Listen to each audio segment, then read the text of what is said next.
6장에 있는 내용을 가지고 하나님께 부여한 사람인가요? 라는 제목으로 함께 말씀을 나누려고 합니다.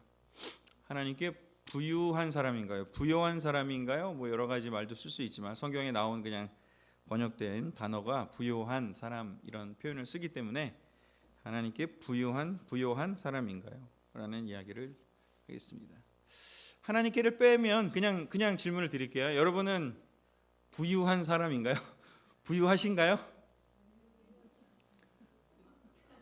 요즘 부유한 사람들이 많다는 소문이 있던데 삼성전자, SK하이닉스 들고 계신 분들 부유하다는 얘기를 많이 들었는데 제가 저번에 한번 그 머리를 하러 이렇게 미용실에 갔는데 단골 미용실이니까 자꾸 말을 걸거든요. 그 하시는 분이 하시는 말씀이 사장님도 주식 하세요? 뭐 이러는 거야. 그래서 하면서 요즘 미용실에 오는 손님마다 그렇게 그 주식 얘기를 많이 한대요. 그래서 그러면서 뭐 누구는 막 제가 물어보지도 않았는데 막 얘기를 해요. 뭐 누구는 거기 동네 그 미용실이다 보니까 뭐 누구는 이번에 뭐 주식을 해갖고 수익이 나갖고 일본 여행을 갔다 왔다고 하더래요. 뭐 이런 얘기도 하고 또 누구는 또 뭐 얼마나 수익이 났대요 하면서 요즘 사람들이 오면 꼭 자랑을 한대요. 그 미용실에 와서 왜 거기서 자랑하는지 모르겠지만 그래서 하여튼 벌써 이제 그 미용실에서 그 정도면 이제 진짜 거의 꼭지에 다다른 게 아닌가 싶은 느낌이 들긴 하는데 혹시라도 여기 삼성전자, SK하이닉스 갖고 계신 분들은 밥을 한 번씩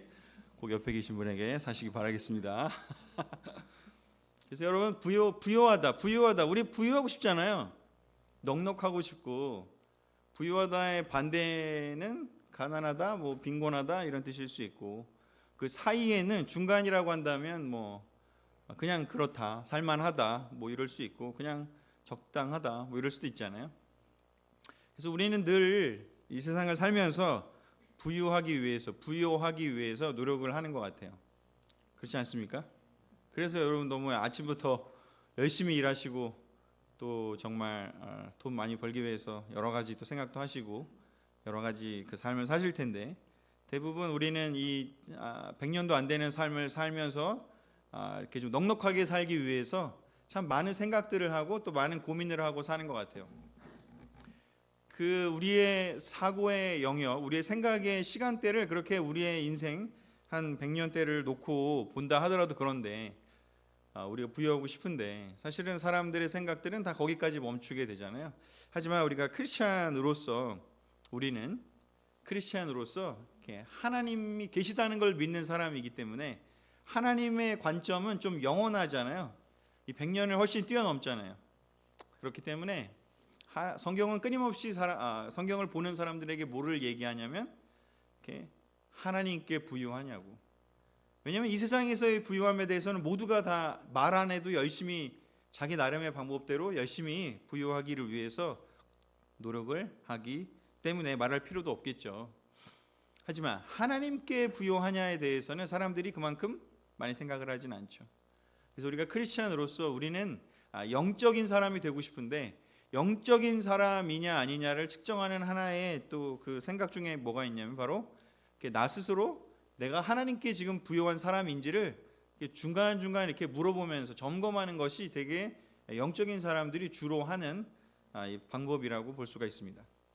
영적인 사람은 내 잔고 계좌를 보는 것도 넘어서서 하나님께 내 잔고가 어떻게 되어 있는지, 하나님이 보실 때 천국의 계좌에는 어떻게 내 좀 잔고가 있는지, 우리 그 주거래 통장 잔고 월급날 들어왔다가 며칠이 안 머물러 있다가 금방 다 빠져나가긴 하지만 그 잔고 우리 자주 보잖아요. 근데 정말 우리가 하나님의 잔고, 하나님이 보시는 우리의 잔고, 각 사람마다의 계좌가 어떤지를 보면서 사는지, 대부분의 하나님이 없다고 생각하는 사람은 아예 안 보겠죠. 하지만 우리 하나님 계시다는 걸 아는 사람들은 주기적으로 우리가 하나님의 계좌에 우리는 어떻게 지금 상태가 어떤지를 볼 필요가 있다라는 것이죠. 그러기 위해서는 이 마태복음 6장은 하나님께 부요한 사람이 되기 위해서 필요한 내용들을 잘 담고 있습니다. 아주 놀랍게 예수님께서 하나님께 부요한 사람이 되기 위해 필요한 내용들을 담고 있는데 그런 주제를 그래서 우리 보면서 같이 우리의 영적인 계좌를 한번 살펴보는 시간을 갖도록 하겠습니다. 첫 번째로는요, 마태복음 6장 6절과 18절 4절에 보면 기도를 쌓는 사람이 하나님께 부요한 사람이다라고 예수님은 이야기를 하셨습니다. 그러나 너는 기도할 때 골방에 들어가 문을 닫고 보이지 않는 데 계시는 내 아버지께 기도하여라. 그러면 은밀히 보시는 내 아버지께서 갚아 주실 것이다. 금식하는 것을 사람들에게 보이지 말고 보이지 않는 데 계시는 너의 아버지에게만 보여라. 그러면 은밀히 보시는 내 아버지께서 갚아 주실 것이다.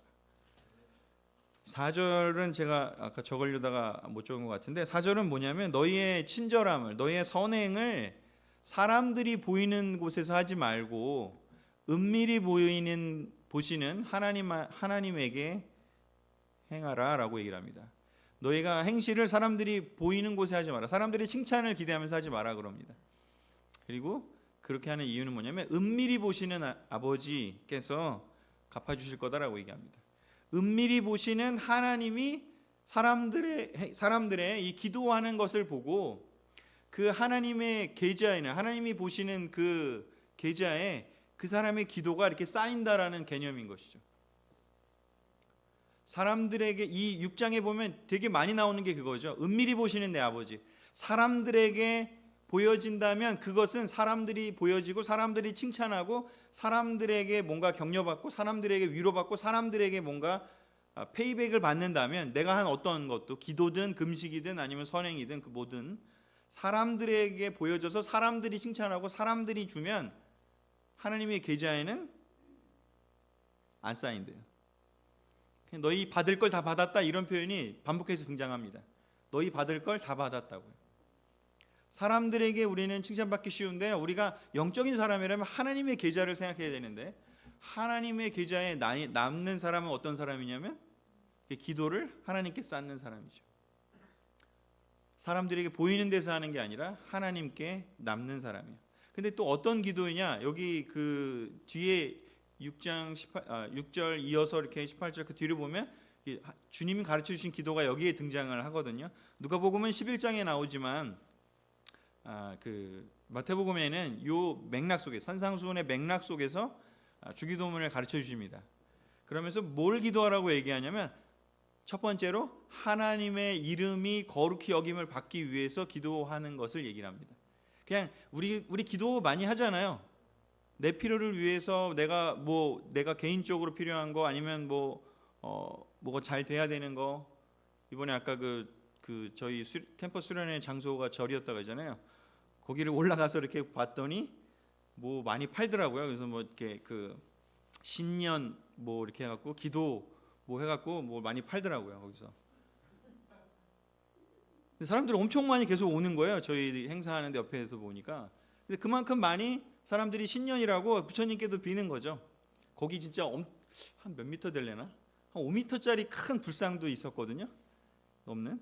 근데 그런 기도 말고요. 우리도 그런 기도 할 수 있지만 뭐가 잘 되게 해주세요. 뭐가 어떻게 되게 해주세요. 여러 가지 뭐 이야기할 수 있잖아요. 근데 그런 기도가 아니라 하나님의 이름이 높임을 받고 그 다음에 하나님의 나라가 이 땅에 이루어지는 거죠.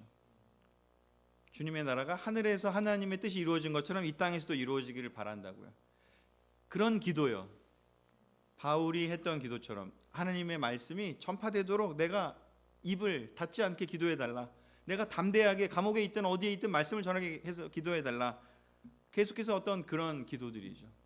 하나님의 나라가 이 땅에 임하기 위한 기도들, 그리고 정말 사람들이 영원히 구해지는 기도들, 하나님의 이름이 높여지는 이에 위한 기도들이요. 그런 기도를 쌓는 것을 이야기를 합니다. 그리고 물론 개인적으로도 마음이 힘들어서 하는 기도도 물론 필요해요. 그걸 부정하는 것은 아니고요. 그리고 그런 기도를 하더라도 좀 은밀히 보시는 하나님께 가서 누군가와의 관계에서 힘든 그 마음을 부여잡고 하나님, 제가 이렇게 그 사람이 너무 믿고 그 사람이 너무 힘든데 하나님 이것을 영적으로 이해하고 해결할 수 있도록 도와주세요 라는 그런 기도요. 자기 자신을 바꾸고 자기 자신이 악한 일에 참여하지 않도록 애쓰는 그런 기도요. 근데 힘든 마음을요 사람들에게 막 이렇게 퍼뜨려서 힘들게 하는 게 아니고 하나님에게 내어놓고 하나님 제가 이렇게 제 영혼이 지금 곤고합니다. 제 영혼이 지금 이렇게 상처받고 있습니다. 이렇게 힘듭니다. 그러니 제 영혼을 도와주세요. 살려주세요. 그런 기도들이 영적인 기도들이 그런 기도를 쌓는 것이 하나님께 부요한 사람이라고 예수님이 이야기하십니다. 은밀히 보시는 하나님이 그 기도들을 다 듣고 있다고요. 여기 나와서 대표 기도하는 것도 너무 놀라운 거지만 하나님 이렇게 다 보는 데서 하는 기도가 아니라 우리 사람들과 같이 할 수 있는 기도도 있겠지만 그렇지만 여기서 예수님이 뭐라고 얘기하냐면 은밀히 보시는 오직 너가 그냥 조용히 하나님 앞에 나아가서 마음을 내어놓고 눈물을 뚝뚝 흘리든 읊조리면서 하든 아니면 소리를 지르고 하든 어찌됐건 네 마음을 정말 담아서 하나님께 드리는 이 모든 문제들을 하나님께 갖고 와서 영적으로 해결하고 싶어하는 그 마음이요. 결국은 왜 그럴까? 기도에 마음이 담겨 있으니까요. 이 마태복음 6장에 보면 21절에 뭐라고 하냐면 네 보물이 있는 곳에 마음이 있다 그래요. 하나님이 원하는 건 마음이거든요. 그 마음이 담겨지는 것이요. 그게 기도 아니겠습니까? 마음이 안 담기고 기도할 수 있을까요? 식기도는 그럴 수도 있죠. 밥 먹기. 우리 아이들 너무 잘하는 기도 식기도. 하지만 정말 우리의 마음이 담긴 기도요. 우리 계시록에 이런 구절이 있지 않겠습니까? 요한계시록 8장 3절 4절 같이 한번 읽어볼까요? 시작. 또 다른 천사가 금 향로를 들고 와서 제단 앞에 섰습니다. 그 천사는 모든 성도들의 기도와 함께 보좌 앞에 드리려고 많은 향을 받았습니다. 그때 향의 연기가 성도들의 기도와 함께 천사의 손에서 하나님 앞으로 올라갔습니다. 아멘. 천사가 사람들이 하는 기도를 금향로를 받아서 그 기도의 향기를 함께 들고 가서 하나님께 계속해서 올려드린다고 얘기를 합니다. 우리가 하는 기도는 그렇게 천사가 너무 고귀하게 금향로에 담아갖고 하나님께 드린대요. 우리 여기 이태경 형제가 하는 기도를 하나님이 천사가 고귀하게 담아가지고요 하나님께 드린대요. 우리 재만 형제가 하는 기도를 하나님이 담아서 이렇게 드린대요. 하나님께. 하나님이 번제물의 향을 즐거워하시는 게 아니라 사실 필요 없잖아요. 사실 번제물들 뭐 하나님이 뭐 스테이크를 좋아하시는 것도 아니고 하나님이 어떤 뭐 양고기를 좋아하시는 건 아니잖아요. 사실은 거기에 담겨 있는 기도를 사실은 받으시는 거죠. 그 기도에 마음이 담겨 있기 때문에 기도에 사람들을 살려달라고 영혼을 구해달라고 하는 그 간절함이 담겨 있기 때문에 그 기도를 향기가 되어 하나님이 받으시는 거죠. 그걸 너무 기뻐하시고 그걸 너무 고귀하게 여기시고 그걸 차곡차곡 쌓는다는 것이죠. 은밀히 보시는 하나님이 그걸 다 듣고 계시면서 갚아주시는 것이죠. 계좌를 하나님이 쌓으시고 그 계좌에 담긴 것을 사용하신다고 말씀을 하시고 계십니다. 우리는 하나님께 부요한 사람인가요?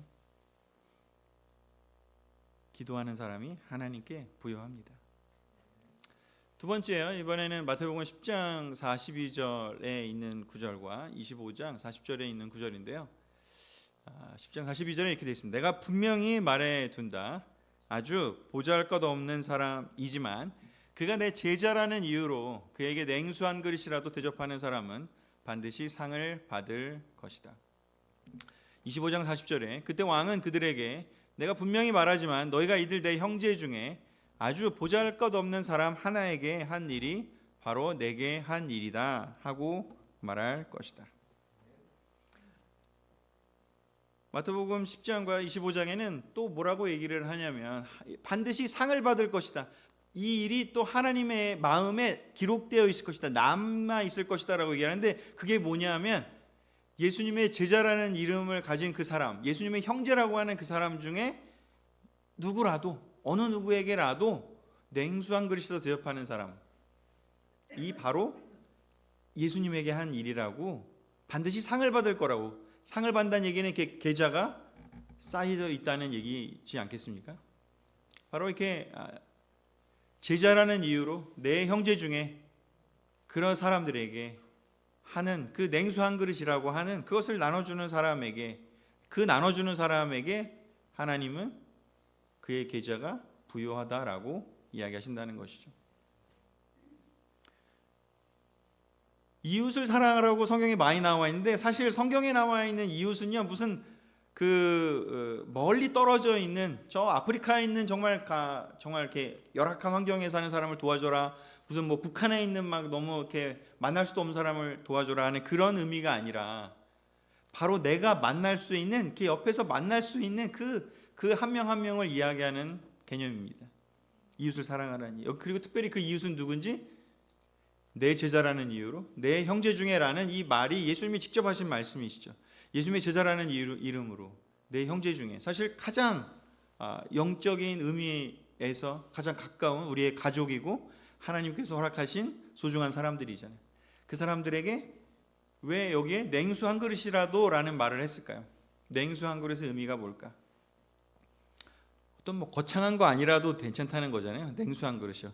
정말 그냥 아주 기본적이고 아주 간단한 거의 대명사잖아요. 냉수 한 그릇. 냉수 한 그릇이라도 대접한다면이라고 표현하고 있어요. 그러니까 무엇이든 괜찮다는 거죠.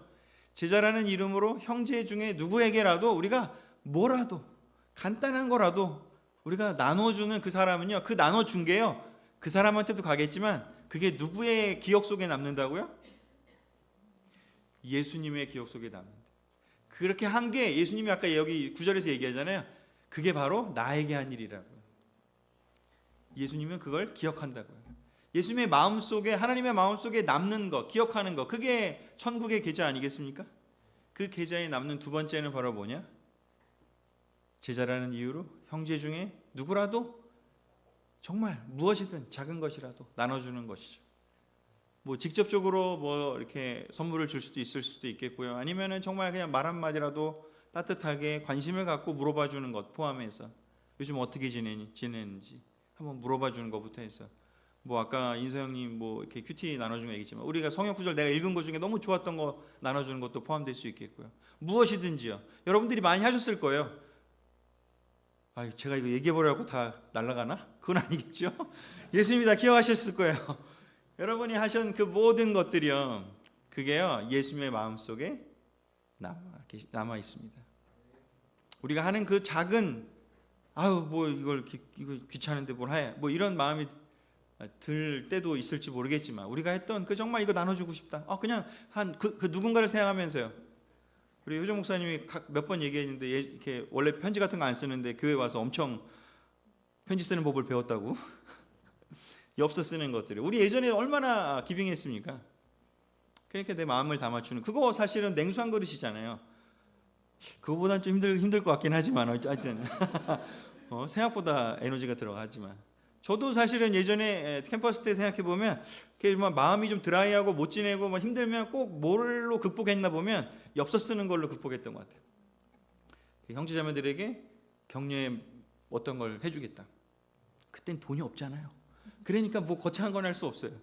지금 같으면 이제 막 뭐 맛있는 것도 사주고 뭐 시간도 보내면서 뭐 좋은 거 해줄 수 있겠지만 그때는 그냥 그 엽서 거기 학교 안에 가서 그 학교 안에 있는 문방구 싸잖아요. 또 옛날에 100원이 이렇게 했던 것 같은데 엽서 한 장에, 그죠? 지금은 막 1,000원, 2,000원 하지만 그걸로 그냥 끄적끄적하면서 너가 기억났고 생각났고 그래서 그냥 쓰는 거다 이러면서 써주면 얼마나 풍성인지 모르겠습니다. 냉수 한 그릇이. 여러분은 냉수 한 그릇을 대접하고 있습니까? 우리가 주는 것이요. 그냥 그 사람에게 주는 게 아니고요. 예수님이 기억하신대요. 예수님이 기억하신대요. 그래서 우리가 나눠주는 사람이 하나님께 부여한 사람이다라는 이 두 번째 포인트를 우리 또 다시 한번 기억을 하면서 정말 하나님의 계좌에 예수님의 마음속에 우리가 얼마나 기억되고 남아있게 될지 바로 우리가 예수님의 형제라는 이름만으로 그 사람에게 냉수 한 그릇 주는 그런 우리들이 됐으면 좋겠습니다. 세 번째요. 사실 세 번째가 좀 포인트가 높기는 해요. 조금 비트코인보다 더 높아요. 비트코인 요즘 한 뭐 1억쯤 하나요? 하나에? 잘 모르시죠? 복음을 전하는 사람이 하나님께 부여합니다. 사실은 다니엘서 12장 3절을 같이 읽어보겠습니다. 같이 읽겠습니다. 시작. 지혜로운 자들은 하늘의 빛과 같이 빛날 것이며 많은 사람을 옳은 길로 인도한 자들은 별처럼 영원히 빛날 것이다. 아멘. 지혜로운 사람 하늘의 빛과 같이 빛날 것이며 많은 사람을 옳은 길로 인도한 사람은 별처럼 영원히 빛날 것이다. 많은 사람을 옳은 길로 인도한 사람이야. 구약의 표현은 이렇게 되어 있고요. 신약의 표현은 뭐냐? 나와 복음을 위해서 자기 집이나 형제자매나 목숨을 버린 사람은 이 세상에서도 그 모든 것을 30배, 60배, 100배 얻을 것이며 저 세상에서 하나님께 보답을 받을 것이다 라고 예수님이 얘기하셨습니다. 많은 사람을 옳은 길로 인도하는 것의 대표적인 게 뭘까? 복음을 전하는 거죠. 예수님을 전하는 거죠.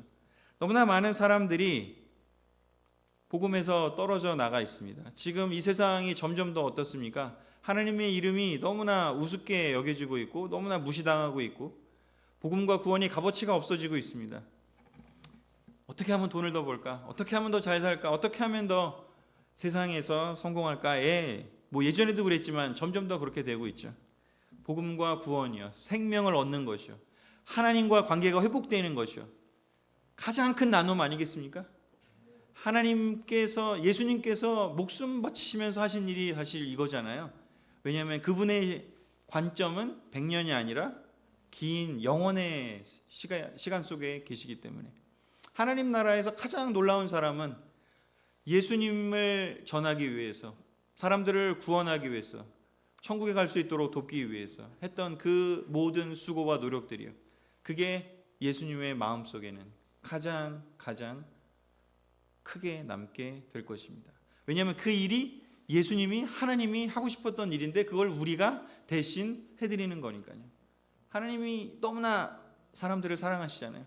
근데 그 일을 누군가가 대신해 준다면 하나님은 너무나 그 사람에게 고마워하고 감사할 수밖에 없겠죠. 많은 시간이 흐르면서 우리가 그 자산도 많이 생기고 또 경험도 많이 생기고 하면서 우리 세상을 어떻게 더 잘 살아야 되는지를 알게 됐지만 그거와 비례해서 어떤 면에서는 복음과 구원의 값어치에 대해서 우리가 그만큼 가치 있게 여기는지 한번 생각해 볼 필요가 있는 것 같아요. 정말 지옥 갈 사람이 하나님 말씀을 듣고 예수님 십자가에 반응하고 세례받고 구원받는 것이요. 그럴 수 있기 위해서 사람들을 도와주는 일에 우리는 어떠한 마음을 갖고 있는지, 우리의 계좌는 어떻습니까? 우리의 아이들이요. 우리 아이들하고 시간 보내주는 거예요. 우리 아이들하고 시간 보내주는 사람들은요. 아마 여기 이경훈 형제, 또 말해버려갖고 또 다 날아가나 모르겠는데 우리 이경훈 형제는 아마 계좌가 엄청 클 거예요. 왜냐하면 정말 아이들을 사랑하고 꾸준히 만나주고 이거 안 들렸어야 돼 하나님한테. 자, 못 들은 걸 하시고 하나님 우리만 얘기할게요. 하나님 듣지 마시고. 이경훈 형제는 진짜 하나님이 저는 축복해 줄 거라 생각해요. 정말 왜냐 엄청나게 계속해서 아이들을 지금 10년 넘게 아이들을 계속 만나주고 있고 사실은 많은 친구들을 세례주는데 큰 역할을 많이 하고 있습니다. 사람들의 그 구원을 위해서 우리 20대 때는 계좌가 좀 하나님한테 많이 쌓였을 것 같아요. 우리 여기 왕년에 정말 복음과 구원 계좌 많이 쌓아놓으시잖아요. 그때 쌓아놓으셔서 요즘 좀 이제 좀 안 쌓으시는 건가? 계좌가 충분해서?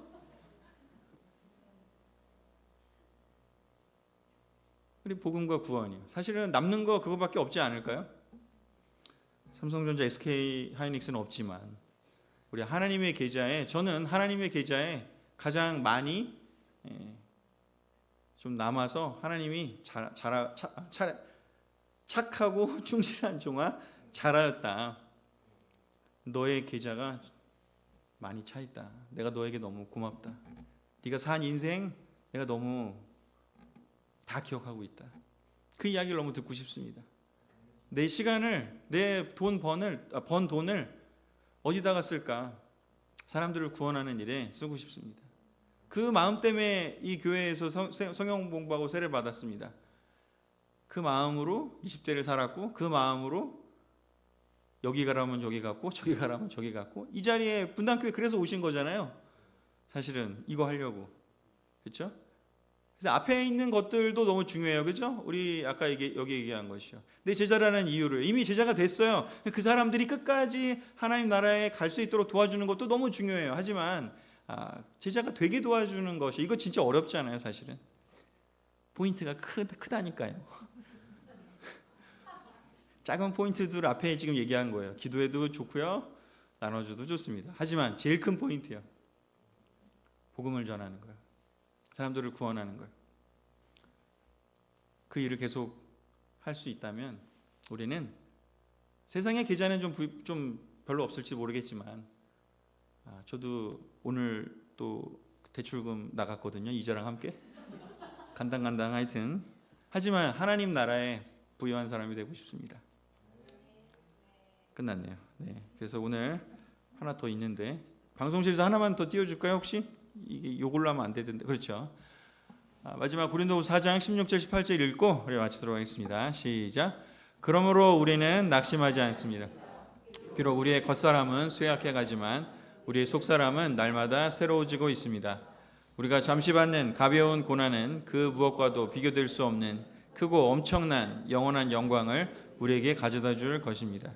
그래서 우리는 보이는 것을 바라보지 않고 보이지 않는 것을 바라봅니다. 보이는 것은 잠깐이지만 보이지 않는 것은 영원하기 때문입니다. 아멘. 우리 겉사람은 계속 쇠약해 갑니다. 하지만 반대로 얘기하면요, 우리의 육체적인 계좌는 점점 줄어들 거예요. 하지만 하나님 나라의 계좌는 어떨까요? 날마다 새로워진대요. 우리의 영적인 계좌는 날마다 계속해서 더 늘어난대요. 바울이 하는 말을 현대적 표현으로 좀 한다면 그렇게 해볼 수도 있겠죠.